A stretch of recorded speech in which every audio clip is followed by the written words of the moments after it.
écoutez Europe 1, il est 8h18. L'interview politique d'Europe 1, alors que l'Allemagne a été le premier pays à tendre la main aux réfugiés. Jean-Pierre Elkabbach, vous recevez Nikolaus Meyer-Landrut, nouvel ambassadeur d'Allemagne en France. Messieurs, c'est à vous. C'est donc sa première déclaration en France. Nicolas Meyer-Landrut, bonjour. Bonjour, merci de m'avoir invité. Je vous en prie. D'abord, bienvenue à Europe 1 et en France, un pays que vous connaissez parfaitement et que vous appréciez pour différentes raisons, y compris personnelles. Oui, c'est un grand plaisir d'être en France et d'être en France maintenant, pas seulement pour les vacances, mais pour y travailler, pour participer aussi un peu au débat. Et quand je dis des raisons personnelles qui comptent?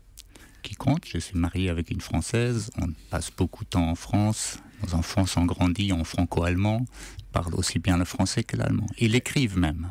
Très bien, et vous avez une maison dans le Berry, on ne compte plus les voyages que vous faites à Paris, à travers tout le pays. Je n'exagère pas, ici aussi, vous êtes chez vous. Pendant près de 10 ans, vous avez été un des plus proches conseillers de la chancelière Merkel. J'étais à la chancellerie avec elle depuis le début de son premier mandat, donc en début de 2006. C'est-à-dire que vous avez connu tous les présidents de la République française. Jacques Chirac? Je les ai vus tous dans les rencontres avec Madame Merkel au fur et à mesure des rencontres de travail. Chirac, Nicolas Sarkozy, François Hollande. Comment ils sont quand ils se parlent tous les deux, puisque vous assistez à toutes les conversations? Je pense qu'il y a une grande, pour tous en fait, une grande conviction de l'importance du travail franco-allemand. Et donc il s'installe une confiance et une nécessité et une confiance de travailler ensemble pour retrouver des solutions ensemble. Ça, c'est le langage diplomatique. Mais est-ce qu'ils se livrent l'un et l'autre quand ils sont face à face? Est-ce qu'ils se parlent vraiment? Ils se parlent vraiment, et il n'y a que comme ça que la confiance peut s'installer. Vous connaissez notre langue, la culture, là et les politiques, le peuple français qui est exigeant, nos forces et nos faiblesses. Comment vous nous trouvez? Je trouve que la France est formidable quand elle a confiance en elle-même. Elle peut surmonter toutes les difficultés. Et en ce moment, elle a confiance en elle? J'espère qu'elle prend de plus en plus confiance en elle. Donc pas assez. Vous lui dites, allez-y, encore un effort. La France accueille à partir de ce matin la première centaine de réfugiés qui viennent d'Allemagne.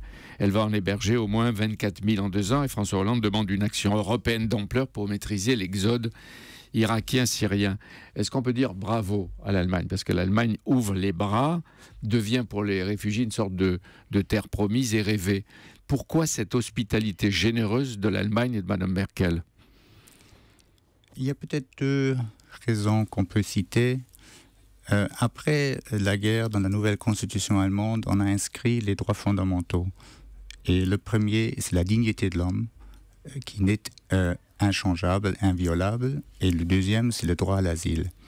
Et ces droits fondamentaux, ils doivent être plus que l'être, ils doivent être vécus dans une situation comme ça réellement.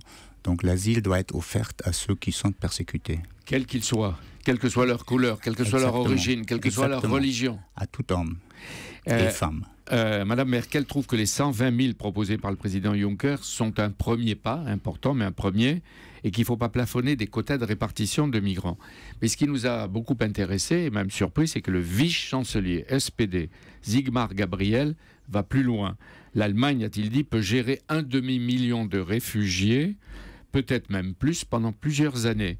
C'est-à-dire, à raison de 500 000 par an, ça ferait 5 millions en 10 ans. Est-ce que c'est possible en Allemagne? Je pense que les comptes, c'est un petit peu des extrapolations. Il faut faire face à la situation actuelle, mais il faut aussi, ensemble avec les amis français, avec les autres Européens, travailler les causes de ces déplacements. Si les causes, c'est aller frapper la Syrie et l'Irak. Il n'y a pas d'engagement militaire de l'Allemagne. Non, mais il faut des solutions diplomatiques. Il faut à la fin une solution au conflit en Syrie. Il faut une solution au conflit en Libye. Il faut parler avec les pays d'origine. Sinon... Très bien, mais est-ce que vous pouvez intégrer, accueillir, bien sûr, mais héberger, donner des emplois à tant de centaines de milliers? Est-ce que c'est raisonnable? Est-ce que c'est possible? L'Allemagne fait face à ça avec un esprit, comment dirais-je, ouverte et positif. Nous pensons, et Mme Merkel l'a dit plusieurs fois, que si l'Allemagne fait l'effort, c'est possible. Et on va faire le nécessaire pour intégrer aussi ces personnes qui viennent. Combien de temps il faut pour avoir l'asile en Allemagne? Ça dépend. Les procédures durent 3 à 6 mois, mais avec la grand nombre de gens qui arrivent, forcément, il faut revoir le personnel, il faut... Ça sera entre 3 et 6 mois. La France était de 24 mois, ça sera 9 mois. Et quand ils auront l'asile, ceux qui l'auront, ils auront la nationalité allemande? Non. Le code de la nationalité allemande demande une procédure de demande de nationalité. Ils ne seront pas allemands? Ils ne sont pas allemands, sauf si, par la procédure individuelle, la nationalité allemande leur est attribuée. Alors, en raison de votre démographie et de vos besoins, monsieur l'ambassadeur, il y a des emplois. Vous accueillez des réfugiés politiques. Mais en réalité, ce ne sont pas des réfugiés économiques? Non. La procédure d'asile est là pour faire, si je peux utiliser le terme, le tri. Nous avons eu et nous avons toujours beaucoup de réfugiés, par exemple, qui viennent des Balkans, des États des Balkans, où la quota d'acceptation est en dessous d'1%. Et pour les réfugiés qui viennent de Syrie, qui viennent d'une situation de guerre et de guerre civile, le quota d'acceptation est très élevé. Oui, mais ils ne seront pas allemands dès qu'ils auront le droit à l'asile. Non, c'est le droit d'asile, oui, pas une nationalité. Mais sur les 500 000 par an, etc., il y aura peut-être quelques Allemands, mais non. Mais est-ce que vous n'avez pas, vous, les Allemands, une expérience de réfugiés ce problème, même, je vais dire, à l'intérieur de l'Allemagne depuis la guerre? L'Allemagne, et peut-être ça, c'est une deuxième raison qui explique aussi le bienvenu offert par la population allemande à ces réfugiés, c'est qu'après la guerre, l'Allemagne a reçu 12 millions de réfugiés venus de l'Est, et donc on est tous un peu enfants de réfugiés ou enfants de ceux qui ont accueilli des réfugiés après la guerre. Et vous êtes venus à pied? On est venus à pied de l'Est, mes parents sont tous les deux venus de l'Est, donc les réfugiés marchant à pied le long des chemins de fer, ça nous dit quelque chose.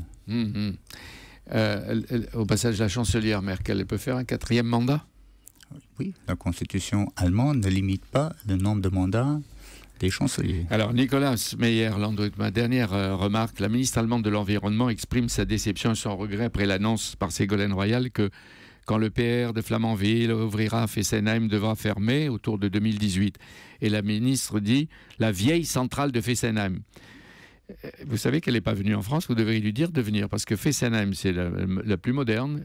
Elle a été rénovée il y a 4 ans, ça a coûté 500 millions. Et ce n'est pas de l'ingérence de se mêler des affaires de la politique énergétique quand on sait les difficultés que vous avez chez vous?